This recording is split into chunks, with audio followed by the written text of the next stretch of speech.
Well, hello everybody out there. Ethan here with the 11 Bang Bang channel, and today we're finally gonna do it. I know some of you were probably thinking that this series was over with the first video, but we're actually going to go ahead and turn out the second episode of the Smith Wesson series. I wish a certain other part of this channel, a certain other series would take off, considering they made a video or two. But we won't talk about that for now, but Caleb, I thought I told you to get all the trash off the table before we started filming. Get this out of here. We don't need that junk on this table when we're talking about the good guns. Oh yeah, we need to cover that up too. Don't touch it. Just leave it here. Leave it how it is. Cover it up though. We don't want any spoilers for future videos. Yeah, it'll work nicely. There we go. Like my sign from Fort Laramie, Wyoming. Anyhow, moving on. Let's talk about our new gun that we're going to talk about. And this gun right here is pretty special. Kind of a rarity, and I think you're going to be seeing one of the first, if not one of the only videos on YouTube of somebody shooting it. And that pistol is the Smith Wesson No.2 Army belt model. Look at this thing. This thing is gorgeous. And by the way, I'm assuming some of you, if you're watching this video, you may own one of these. If you want a holster for it, again, like we always do, these DukeFrazierProductions holsters, Duke Frazier, he makes these, and this one is gorgeous for this Model 2. But anyhow, let's go ahead and let's get into the nuts and bolts of the development and the history of this gun and how it was accepted out on the battlefield in the Civil War, and later on how it was accepted out into the plains of the West and the mountains of the Rockies and the Black Hills.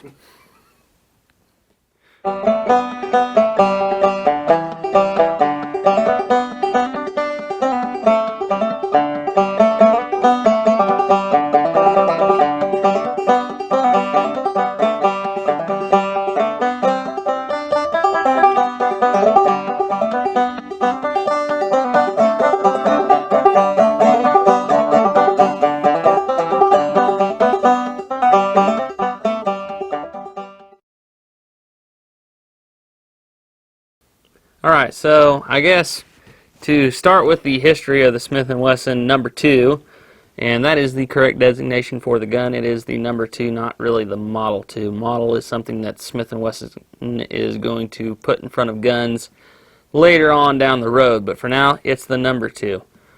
But before we can talk about the history of the Smith & Wesson No.2, maybe we should look into the history of the No.1, which is this little guy right here.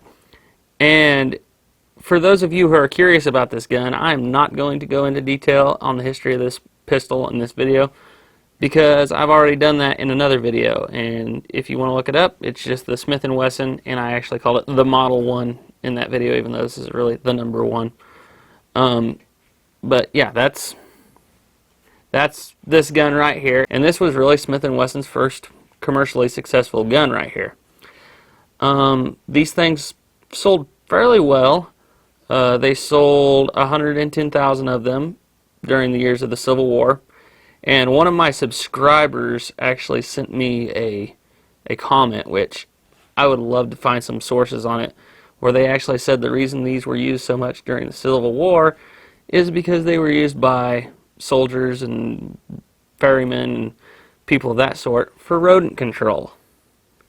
That would be a very, very viable use for this little pistol right here, in my opinion. Anything bigger than rats is a little questionable. I'm not gonna lie, this gun is not exactly what I'd call a powerhouse. Well, let me just put this into perspective. The Colt 1849 pocket model, cap and ball revolver, which a lot of people consider an anemic pistol, it fires a 31 caliber lead round ball using maximum load 15 grains of black powder. This little guy right here, while it does fire a self-contained cartridge, it ain't very big, to say the least. As a matter of fact, this thing is a 15 grain lead round ball sitting on 3 grains of 4F black powder. 15 grains of black powder versus 3. This is not a self-defense cartridge. This is not really what I would consider a self-defense gun. A deterrent? Absolutely. You wave this, and I'm going to point at the camera, you put that up into somebody's face, and they aren't going to want to get shot. But it's not exactly what I would call a self-defense gun by any stretch of the imagination. And while some people, like Mr. C.F. Achenbach back in 1862, might think things like what he wrote to Smith Wesson here, stating that the pistol, talking about the Smith Wesson No. you sent me, proves to be one of the most powerful weapons that I ever saw in the line of shooting irons. It far surpasses my expectations.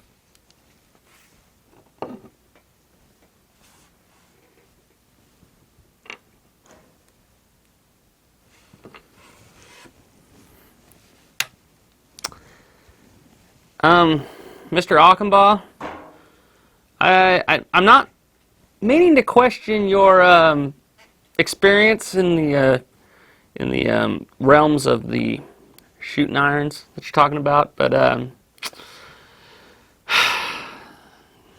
I wouldn't consider this the most powerful weapon I've ever handled. I wouldn't want to go and brag about that, because that kind of makes it sound like you don't know a whole lot about firearms. Matter of fact, unless I'm mistaken, this is the least powerful firearm we have in this room. The closest competition I can think of, and this is no joke, is this here Red Ryder BB Good. I kid you not. I think that the Model 1, or excuse me, the No. 1, is probably more powerful, but when you're getting in this range right here, I would not consider this to be a powerful gun at all. I know we're getting ready to get into the Smith Wesson No. 2, but I have a little confession to make right here. Out of my top 5 favorite revolvers that I've ever fired, this little guy right here, he's in the running. Maybe not for No. 1, but he's in the top 5 somewhere. This is actually a very fun little gun to shoot. But like I said, we're not talking about little Mr. Smith Wesson No. 1 here. So let's go ahead and let's put him down here for now. I would prop him up with his own cartridge, however, it is too short to use to prop it up with. So like I said, if you want to know the history about little Mr. Smith Wesson No. 1 here, you can go watch that other video. But for now, I'm just going to kind of give you a little recap very quickly of what happened with this gun. Smith & Wesson get together, Daniel Baird Wesson and Horace Smith, they get together, they form a company, and they turn out something called the volcanic pistol. It turns out to be a real failure. They end up selling that company to some little no-name called Henry or something like that. You'll never hear from him again, I'm sure. Then they go ahead and they start a new company, and they start making this pistol, or they try to make this pistol in 1849. However, Colt owns the patent on that pistol, and the year it was supposed to expire, Colt said, it took me 7 years to actually get my pistol to take up off the ground, so I need my patent extended 7 years. And he was successful in this, and so the little Smith & Wesson No. 1 here wasn't able to come around until 1856. Whew. Let me catch my breath for a second. Whew, that was a lot of talking really fast for me, and you know me, I don't do very well with words. But anyhow, so this brings us up to date with our hero right here, or is it a zero? That's what we're going to find out in this video, but that brings us up to the date of 1859. And this is a pretty exciting time for Smith & Wesson. I know it doesn't seem like much. It ain't. We aren't turning out single action armies like old Colt's going to be doing here in a few years, or 49 pocket models, which are, you know, out of this world popular, but we got some pretty interesting things happening with our factory for Smith & Wesson. Namely, In 1859, Smith & Wesson builds a new factory on Stockbridge Street in Springfield. So they're here for a few years, and they start to notice something, that this little Smith & Wesson #1, it's a success. People really like having self-contained cartridges and not having to mess with black powder and messing around with percussion caps and balls and stuff like that, or paper cartridges. And then in the year of 1860, they start to realize something. This country's gearing up for war. Springfield Armory is turning out tons and tons of their rifles.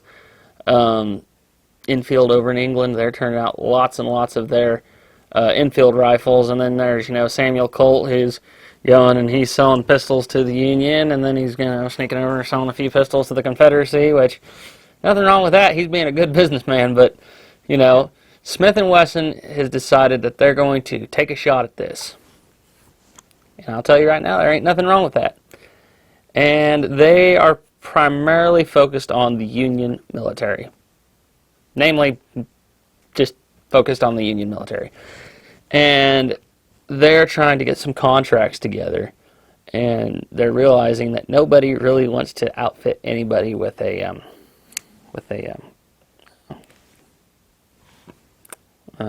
22 short with 3 grains of black powder. So they're like, we're going to step up our game. We're going to make a new cartridge and a new gun to shoot it. And they develop this guy right here,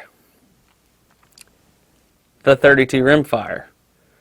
Now, there are several different sources on what the loading for this bullet is, or this cartridge. According to a lot of internet sources, they say that they load generally with 9 grains of 3F black powder, with a 110 grain healed bullet on top. Now, according to gun guru over here, old Elmer Keith, he said his uncle actually carried a No.2 in the Civil War, and he said that that gun carried 13 grains of 3F black powder. So Smith & Wesson develops this new cartridge, the 32 rimfire. And is it going to be effective?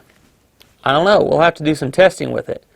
But I've got some stories that are about to come out that they're kind of mixed results, to be quite honest. But let's talk about the Revolver now. Alright, so let's take a look at this little beauty right here. So these came in 4, 5, and 6-inch barrels, blued or nickel, and they also came with the Smith & Wesson rosewood stocks. And I'll just show you how this gun works right here, and you may be surprised. I'm just going to tell you right now, this thing is just so different from the #1. Well, that happens. That's pretty similar, and yeah, that's pretty similar, and yeah, okay. So it's essentially just, let me put my cylinder back in the right way. It's essentially the Model 1, but on steroids. And everything about this gun works exactly the same as the #1. And I'm sorry if I keep on saying Model 1, #1. I'm trying to break myself of the habit, but I have a feeling it's going to happen. The hammer works the exact same way. It still has that little spring in there that is split, so that whenever you pull the hammer back, it will ride up along the spring, pulling the cylinder stop up. And when you get it to full cock, and the cylinder locks, and you fire, this little divot up here, which is shaped kind of like a wedge, will split that spring, causing the cylinder stop to stay in position, and will fire the gun. So for those of you who didn't watch the Smith & Wesson #1 video, let me just go ahead and tell you how this gun runs. And I know I kind of gave you a little demonstration earlier, but let's go and break it down Barney style, shall we? Okay, so we're going to start off loaded. We fire our round, like I said, pull the hammer back, typical single action, and you pull this trigger right here, which I will say, they got the trigger right on this gun. This thing has a beautiful trigger, and the way the grip is shaped, it forces, let's see if I can show you here, it forces your trigger finger to ride up high on the trigger. And usually that's not a good thing, but in this case, the gun has such a light trigger that it just makes it super, super crisp, and I really love the trigger on this gun. I love the grip in general on this gun. Like, at first I was like, it's pretty small, but whenever I point this thing, it feels good. It's kind of a little smaller than a K-frame, but it fits good in the hand. I will give it that. So anyhow, you're firing this gun, right? Bang, you're out of ammunition. So what you're going to do is you'll break the barrel open, and that's why these were called tip-up models. That's what they were known as. And you will pull the hammer back a little bit. I like to do that. It's a little easier on your cylinder stop if you do that. And this gun is well over 150 years old, so I don't want to be too rough on it. And what you'll do is you will take and you will use this rammer up here to spit out your empty cases. What I like to do at this point, close the gun up, put it aside, load my 6 new 32 rimfire cartridges in, and let me show you how that rammer works again, since I got this bullet in there. Just put it in there, and you just, simple as that, pretty simple. And once you got this thing loaded up, what I found out to do is to hold it like this, that way your cartridges aren't falling out the bottom. Go ahead and open this bad boy back up. It can be a bit of a pain. Like I said, gun's 150 years old, so we'll give it a break. There we go. Alright, keeping this up, we will now go and try to finagle it in there, and our gun is ready to fire again. Now this brings me to the one thing I'm not a very big fan of on this gun. That would be the sights. How should I put this? They leave something to be desired, in the words of Caleb. I don't know what you would like. I don't know what you would compare it to. But imagine, I guess the best way I could put it is try to use I don't know what you would use it. Imagine you're using a razor blade for your front sight, and imagine you're using a one scratch, like you took a file and you just went, you didn't do this, you went, and you put one little scratch on this cylinder stop here, and that's your sights. They are super, super fine. And while this makes it a decent target gun, I don't think this is going to do very good for a fast draw competition if you want to hit anything, unless you're going to be like just plain pointing the gun. So yeah, that's my thoughts on the ergonomics of the gun and the function of the gun. Let's go ahead and let's see how this gun performs out on the range.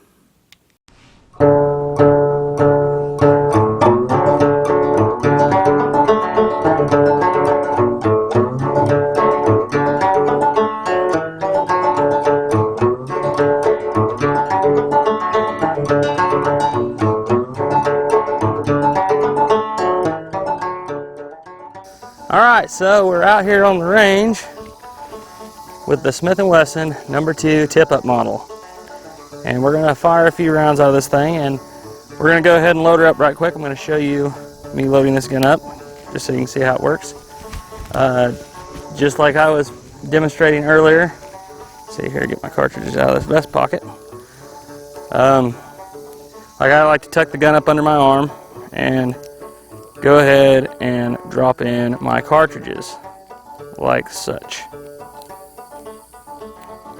And you can load 6 in this gun as long as you make sure that the cylinder is situated so that your hammer is resting in between the cartridges.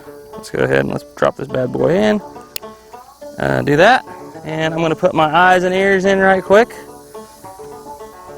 And we'll put my eyes on and my ears in, I should say. And looks like we've got the Druids out here on Woodhinge again. They've built some more targets. Don't know what else to do but to shoot these things, or at least try to. Let's see here. I'm going to go and start on that left target there. Them sights are fine.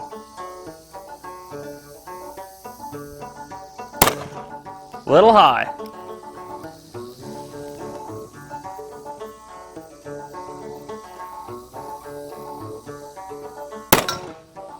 There we go.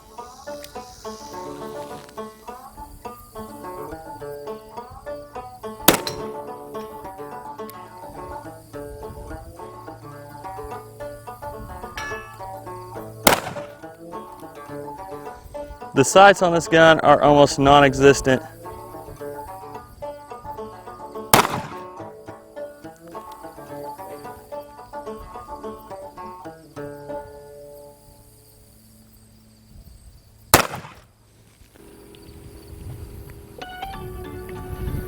Go ahead and reload. Now that was the 9-grain loads that we were seeing there. And yes, I am saving my brass because you can reload rimfire ammunition.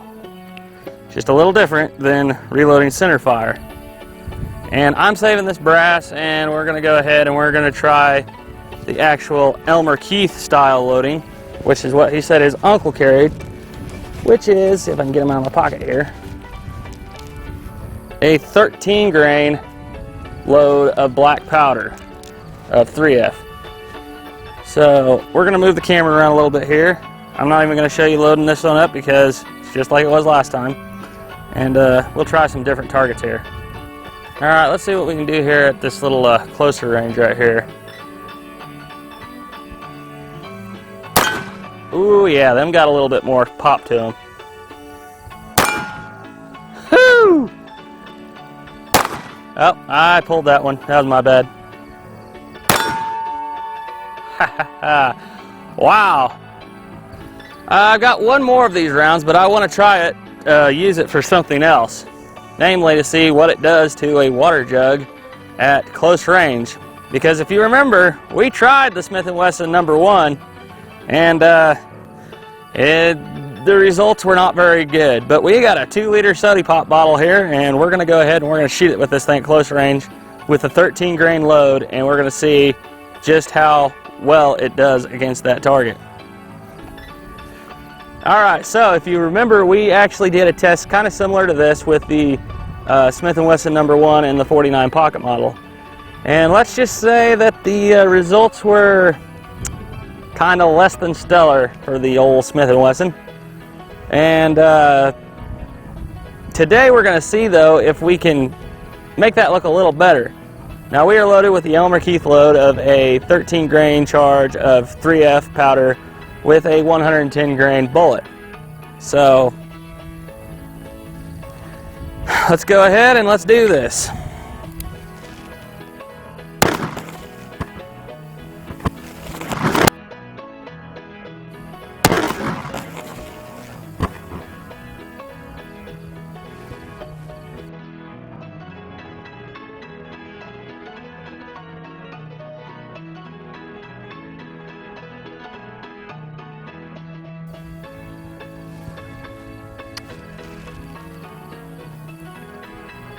That worked!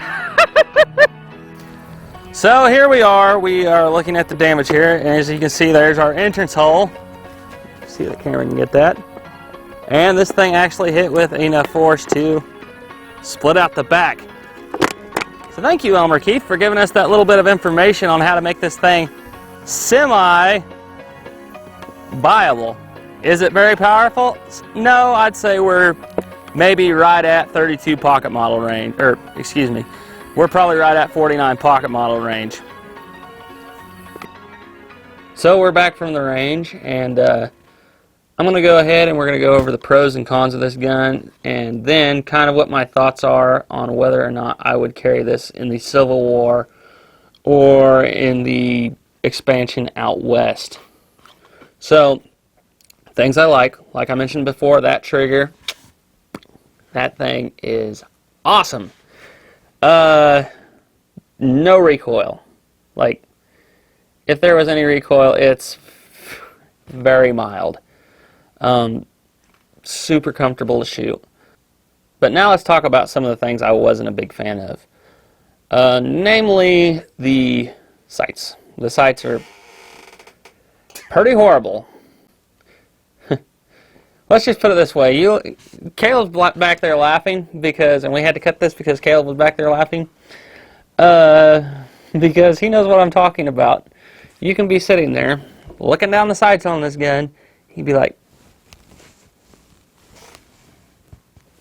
"Where'd you go, rim shot?" And for those of you who've watched Ernest Scared Stupid, you know what I'm talking about. But they are really tiny. So now that we've got all the giggling out of the way,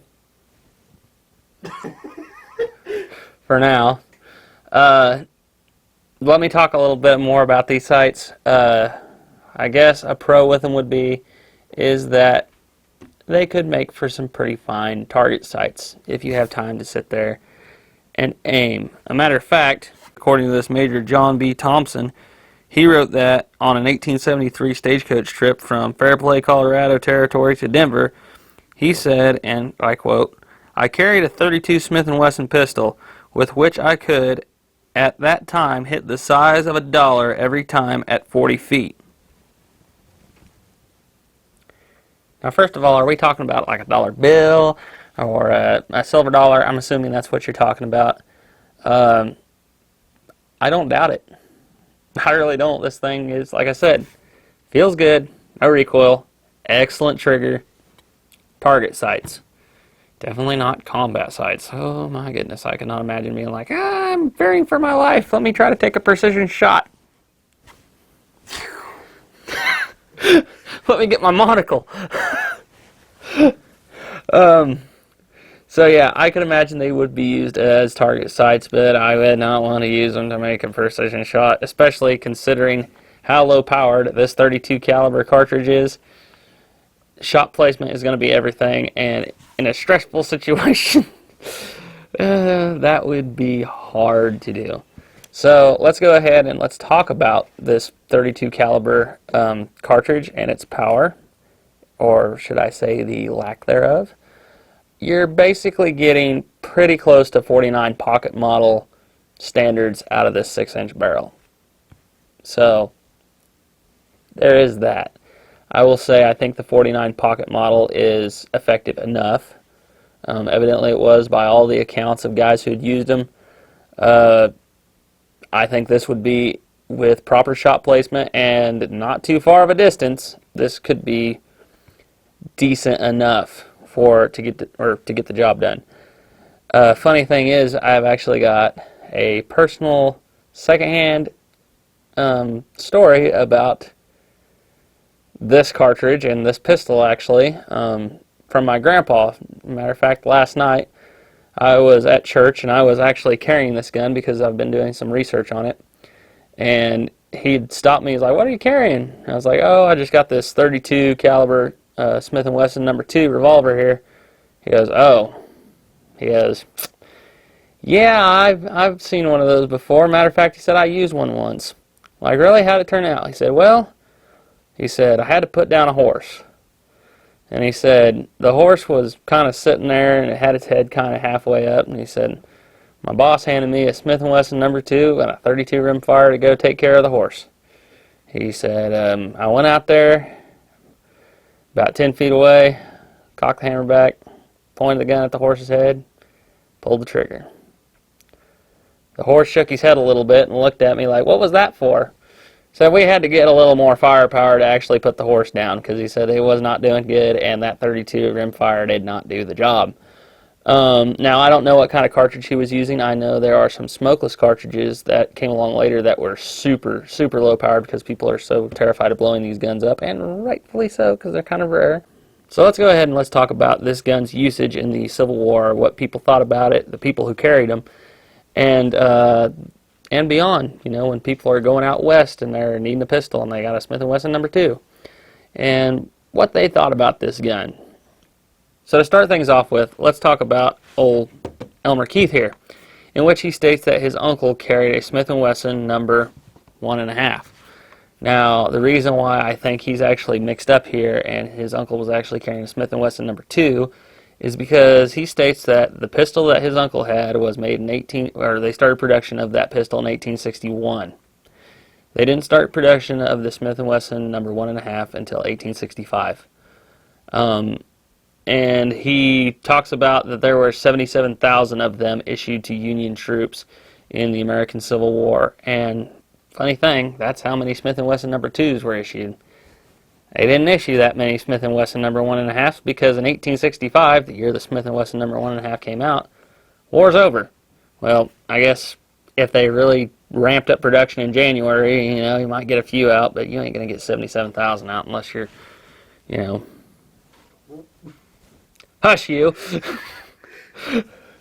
Anyhow, so, according to his uncle, he stated that this pistol was namely carried by officers and a few guys who could get a hold of them, and they'd put them in their pockets, you know, and carry them with them. These guns were selling for $15 a piece in 1864. So that's kind of, you know, that's you know, it's normal price for a handgun, really. And he stated that the guns had no impact whatsoever on the outcome of the Civil War. Yeah, I kind of have to agree with him. This is a very, very nice shooting pistol, but I can't see where this would be a real game changer in the Civil War. It's just not powerful enough. Given the opportunity to carry a revolver in the Civil War, I would say that I wouldn't mind carrying this, but I would probably... Don't strike me down, Smith & Wesson. I would probably prefer to carry something more like... I'm not going to say the one you're going to think. I would prefer to carry a Griswold and Gunnison or even a Lamette, but I would carry this, but it just wouldn't be on the top of my list. So let's go ahead and let's talk about some of the guys who carried them. Well, there was this one feller who well, I guess we have to mention him because he's pretty famous. His gun's pretty famous. It's William Tecumseh Sherman. Yeah, he had one. There was also a Union Army cavalry colonel named Edward Anderson who claimed, and I quote, "I owned a 6-inch pearl-handled specimen in which I used to execute over 50 suspected Confederate guerrillas and spies." Yeah, okay. Oh, well, whatever. But, yeah, I could see it would be pretty decent for that, I guess. You know, you walk up to somebody and shoot them in the back of the head with it. But, yeah, it was used by mainly Northern troops. The Kentucky cavalry had 700 of them. They ordered 700 of them. I think that was one of the bigger orders, like, actually for a unit. And, yeah, that was its use in the Civil War. I don't think it was near as predominant as some other handguns of that era. But, you know what? It'll do for now. Like, there's other guns coming in the future pretty soon. But anyhow, let's talk about what's coming up after the Civil War, and that's the American expansion out west. Manifest Destiny, baby. Woo! We're moving out to Kansas. And out in places like Kansas and Colorado, this gun's really popular because, you know, you're not really necessarily using it to defend yourself against an adrenaline fueled charge. You may be using it because a dog got out and it's biting your kid, and you got to have something to shoot a dog in the head with. And I think that the original black powder loading for this cartridge would do the trick for that. You may have an instance where somebody's trying to rob you. I think this .32 rimfire cartridge at point blank range with proper shot placement, you know, namely you put it up to their head or their heart, will do the trick.